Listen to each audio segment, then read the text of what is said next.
Hello friends, welcome to உங்களுக்கான சமையல். இன்னைக்கு நம்ம பிஸ்பில்லாபாத் பருப்பு சாதம்னு சொல்லுவாங்க, கூட்டாஞ்சோறுன்னு சொல்லுவாங்க. அந்த ரெசிபி தான் இன்னைக்கு நம்ம பார்க்க போறோம். அதுக்கு தேவையான பொருட்கள் என்னென்ன அப்படின்னு பார்த்தீங்கன்னா, நான் வந்து 1 கப் ரைஸ் எடுத்து வச்சிருக்கேன். அதுக்கப்புறமேல்ட்டு அரை கப்பில் வந்து பார்த்தீங்கன்னா துவரம் பருப்பு எடுத்து வச்சுருக்கேன். ஒரு 3 டேபிள் ஸ்பூன் மட்டும் இந்த ஸ்பூனில் நான் எடுத்திருக்கேன். 3 டேபிள் ஸ்பூன் வந்து நீங்கள் பாசிப்பருப்பு எடுத்துக்கோங்க. இது எல்லாத்தையும் ஒன்றாவே நீங்கள் தண்ணி ஊற்றி களைஞ்சி நீங்கள் ஊற வச்சிடலாம் கொஞ்சம் நேரம். அது வரைக்கும் இது ஊறட்டும். இப்போ இது நம்ம வந்து ஒன்றா நல்லா கழுவி தண்ணி ஊற்றி வச்சிடலாம். அடுத்தது வந்து பார்த்திங்கன்னா புளி வந்து பார்த்திங்கன்னா இவ்வளோ தான் எடுத்திருக்கேன்.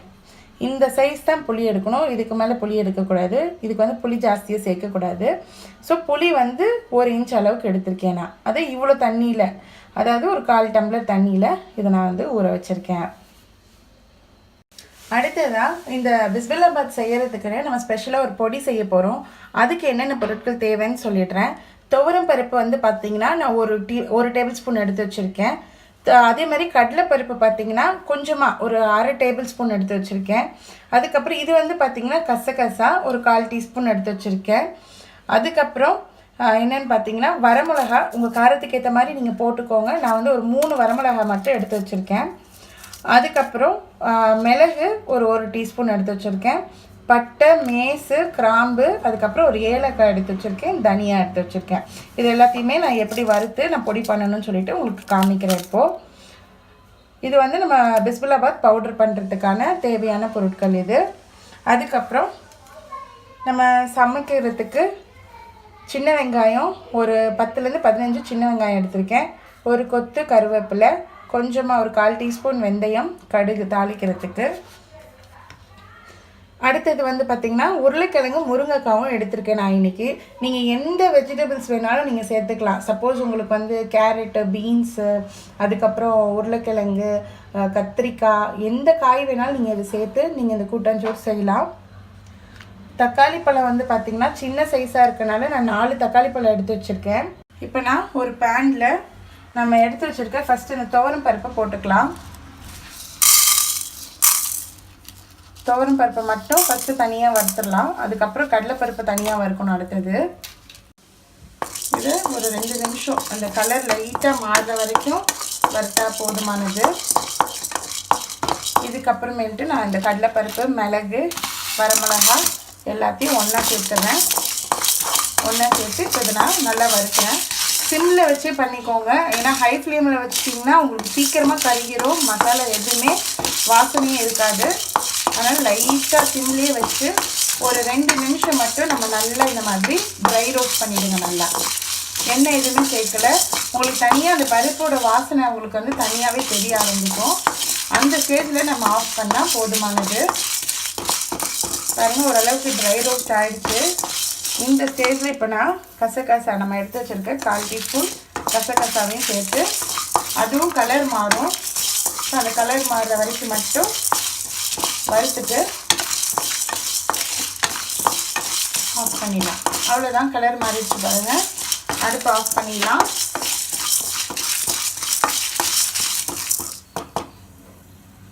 இப்போ இதை நம்ம ஆறிட்டு நம்ம பொடியாக அரைச்சிடலாம்.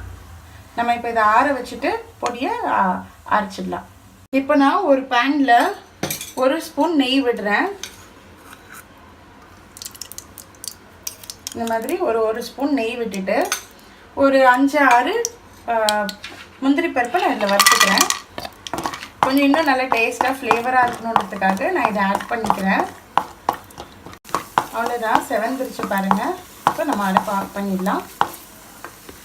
இப்போ நான் குக்கர் வச்சுட்டேன். குக்கர் வச்சுட்டு எண்ணெய் ஊற்றிருக்கேன். ஒரு 3 டேபிள் ஸ்பூன் எண்ணெய் ஊற்றிருக்கேன். எண்ணெய் சேர்த்ததுக்கப்புறம் கொஞ்சமாக கடுகு போட்டுக்கிறேன். ரொம்ப போட வேண்டாம். கடுகு வந்து கொஞ்சமாக, வெந்தயம் வந்து பார்த்திங்கன்னா ஒரு 1/4 டீஸ்பூன் போட்டிருக்கேன். போட்டுட்டு இது வந்து கொஞ்சம் வெடிக்கட்டும். வெடித்ததுக்கப்புறம் நான் சிம்மில் வச்சுருக்கேன். ஹை ஃப்ளேம் பண்ணிவிட்டு லைட்டாக வெடிச்சதுக்கப்புறமேட்டு கருவேப்பிலை சேர்த்துடலாம். கருவேப்பிலையும் போட்டுட்டு இப்போ இதில் நான் சின்ன வெங்காயத்தை போடுறேன். சின்ன வெங்காயம் சேர்த்து நல்லா வதக்கிக்கோங்க. சின்ன வெங்காயமாக போட்டால் தான் நல்ல டேஸ்ட்டு கொடுக்கும். உங்களுக்கு வந்து கொழைஞ்சி வரும்போது நல்லாயிருக்கும். நான் வந்து சின்ன வெங்காயத்தை முழுசாக போட்டிருக்கேன். உங்களுக்கு வேணும்னா நீங்கள் பாதி பாதியாக கட் பண்ணி கூட போட்டுக்கோங்க. ஆனால் சின்ன வெங்காயம் போட்டுக்கோங்க, நல்லாயிருக்கும். இப்போ இது நல்லா வதக்கிக்கலாம். நல்லா கொஞ்சம் வதங்கட்டும். இப்போ வந்து பாதி வதங்கிடுச்சு. பாதி வதங்கினதுக்கு அப்புறமேட்டு நான் வந்து 2 வரமிளகாயை உடைச்சி போட்டிருக்கேன். உடைச்சி போட்டு இதையும் சேர்த்து நம்ம நல்லா வதக்கிடலாம் கம்ப்ளீட்டாக. இது வெங்காயம் கொஞ்சம் சீக்கிரமாக வதங்கணுன்றதுக்காக நீங்கள் கொஞ்சமாக உப்பு சேர்த்துக்கலாம். லைட்டாக வந்து ரொம்ப சேர்க்க வேண்டாம், நம்ம லைட்டாக உப்பு சேர்த்துக்கலாம். ஏன்னா கடைசியாக நம்ம பருப்பெல்லாம் சேர்த்ததுக்கப்புறமா நம்ம திரும்பியும் உப்பு போடுவோம். அதனால் இது வெங்காயம் வதங்கிறதுக்காக மட்டும் நம்ம இந்த உப்பு சேர்த்து நல்லா வதக்கிடலாம் கம்ப்ளீட்டாக. இப்போ இது இந்த அளவுக்கு வதங்கிடுச்சு. இதில் நான் இப்போது தக்காளி ஆட் பண்ணுறேன். தக்காளியையும் நல்லா இப்போ நம்ம வதக்கிடலாம்.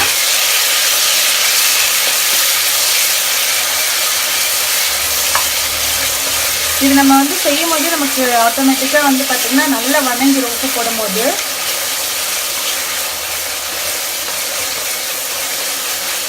இப்போ இது நல்லா வதங்கட்டும். ரெண்டும் நல்லா சேர்த்து வதக்கிடலாம். இப்போ வெங்காயமும் தக்காளி எல்லாமே நல்லா வதங்கிடுச்சு பாருங்கள், சூப்பராக வதக்கிட்டோம். இதில் இப்போ நம்ம எடுத்து வச்சுருக்க இந்த வெஜிடபிள்ஸ் எல்லாத்தையுமே நான் சேர்க்க போகிறேன். நான் வந்து இன்றைக்கி முருங்கைக்காவும் உருளைக்கிழங்கும் சேர்த்துருக்கேன். இந்த மாதிரி முருங்கைக்காவும் உருளைக்கிழங்கும் சேர்த்து இதுவும் ஒரு 2 நிமிஷம் வதக்கிட்டு நம்ம மசாலா எல்லாத்தையுமே போட்டுடலாம். அடுப்பு சிம் பண்ணிடுங்க. இது ஒரு 2 நிமிஷம் ஹை ஃப்ளேமில் வச்சு நல்லா வதக்கிட்டதுக்கு அப்புறமேட்டு இப்போ நான் சிம் பண்ணிடுறேன் அடுப்பை.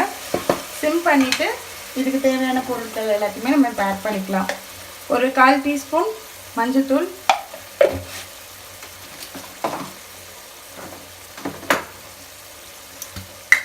உங்கள் காரத்துக்கு தகுந்த மாதிரி மிளகாத்தூள் போட்டுக்கோங்க. நான் வந்து ரொம்ப கம்மியாக போடுறேன், 1/4 டீஸ்பூன் தான் போட்டிருக்கேன்.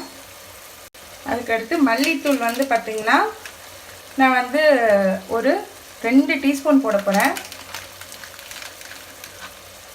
இது வந்து 1 டீஸ்பூனு, இதில் வந்து நான் 2 ஸ்பூன் போட்டிருக்கேன். வேணால் 2.25 கூட போட்டுக்கலாம். கொஞ்சமாக போட்டுட்டு இப்போ இதையும் நல்லா கலக்கிடலாம். அடுப்பு சிம்லேயே வச்சுக்கோங்க. ஹையில் வச்சிங்கன்னா மசாலா எல்லாமே கருகிடும். நம்ம செஞ்சதே அந்த ஃப்ளேவரே மாறிடும் கம்ப்ளீட்டாக. அதுக்காக தான். இப்போ இந்த மாதிரி வந்துடுச்சு. இதில் இப்போ நான் பிஸ்பில்லாபாத் பவுடர் நம்ம அரைச்சோம் இல்லையா, இந்த பருப்பு சாதத்துக்காக அரைச்ச இந்த பவுடரை நான் போட போகிறேன். இதுதான் மெயின் இன்க்ரீடியண்ட் இந்த ரெசிபிக்கே. இது மாதிரி செய்து பாருங்கள், ரொம்ப நல்லாயிருக்கும், ஃப்ளேவராக இருக்கும். பருப்பு பிடிக்காதவங்க, சாம்பார்லாம் பிடிக்காதவங்க கூட கண்டிப்பாக இதை சாப்பிடுவாங்க. இது வந்து கரெக்டாக வந்து பார்த்திங்கன்னா ஒரு 3 டேபிள் ஸ்பூன் வந்திருக்கு. நான் அப்பப்போ ஃப்ரெஷ்ஷாக அரைச்சி போட்டுருவேன். உங்களுக்கு சப்போஸ் அப்படி டைம் இல்லை அப்படின்னு நினைக்கிறவங்க நீங்கள் இந்த மாதிரி ப்ரொஃபஷ்னலில் நீங்கள் என்ன பண்ணுங்கள், அரைச்சி ஒரு ஏர்டைட் கண்டெய்னரில் நீங்கள் இதை எடுத்து வச்சிடலாம். எடுத்து வச்சு நீங்கள் செய்யும் போதெல்லாம் இதை நீங்கள் யூஸ் பண்ணிக்கலாம். இந்த மாதிரி நம்மளா ஒரு மசாலா அரைச்சி செய்யும் போது உண்மையிலே ரொம்ப டேஸ்ட்டாக இருக்கும். உங்களுக்கு அந்த டிஃப்ரென்ஸு நல்லா தெரியும். இப்போ நான் ஃப்ளேமை ஹை பண்ணுறேன். ஃப்ளேமை நல்லா ஹை பண்ணிவிட்டு இப்போ நான் கரைச்சி வச்சுருந்தேன் இல்லையா புளி, அந்த புளியை இப்போ நான் சேர்த்துக்கிறேன். இந்த புளி தண்ணி, இந்த மசாலா, இந்த உருளைக்கிழங்கு, அப்புறம் இந்த முருங்கைக்காய் எல்லாத்தையுமே நல்லா ஒரு மிக்ஸ் பண்ணிவிட்டு இப்போ ஒரு நல்ல ஒரு மிக்ஸ் பண்ணிவிட்டு ஒரு 2 நிமிஷம் வச்சுருக்கலாம். இப்போது நல்ல மசாலா எல்லாமே இதாகிடுச்சு. இப்போ நான் 1 டம்ளர் அரிசி பருப்பு வந்து ஒரு 1/2 டம்ளர் எடுத்துருந்தேன். இதுக்கு நான் மொத்தம் 6 கிளாஸ் தண்ணி ஊற்றிக்கிறேன். ஏன்னா ரொம்ப தண்ணியாக இருந்தாலும் அது நல்லா இருக்காது.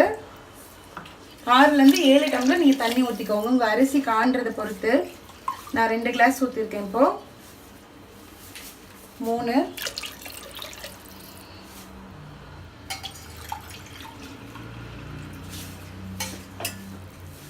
4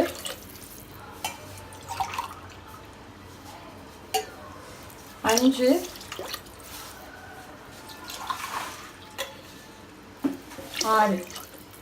6 டம்ளர் தண்ணி ஊற்றிருக்கேன். தண்ணி ஊற்றி இப்போ ஹை ஃப்ளேம் வச்சலாம். நல்ல ஒரு கொதி வரட்டும். இந்த ஸ்டேஜில் தான் இப்போ நம்ம உப்பு சேர்க்க போகிறோம்.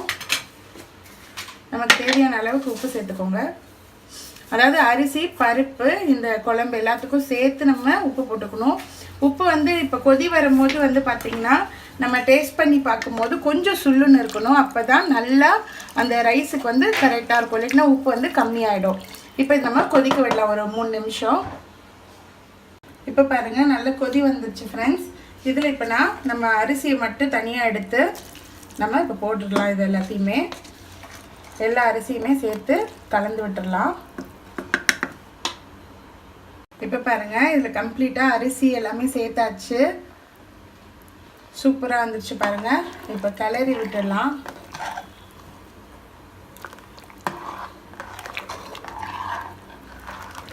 நல்லா கிளறி விட்டுட்டேன். கிளறி விட்டு கூட ஒரு நிமிஷம் கொதிக்கட்டும். கொதி வந்ததுக்கப்புறம் நான் குக்கர் மூடி விசில் போடலாம். இப்போது அரிசி போட்டு 2 நிமிஷம் ஆயிடுச்சு. நம்ம ஒரு கிளறி விட்டுட்டு கரெக்டாக ஒரு 4 விசில் போடலாம் ஃப்ரெண்ட்ஸ். அதுக்கு மேலே வேண்டாம். ஒரு 4 விசில் போட்டுட்டு நான் உங்களுக்கு எப்படி இருக்குன்னு சொல்லிட்டு காமிக்கிறேன்.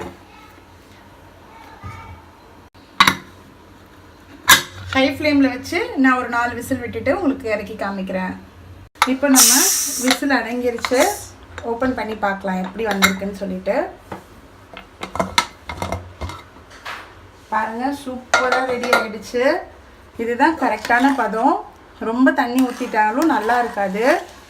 இது வந்து இன்னும் கொஞ்சம் நேரம் காத்தாட வச்சிட்டிங்கனாவே நல்லா இறுகிடும் சாப்பாடு.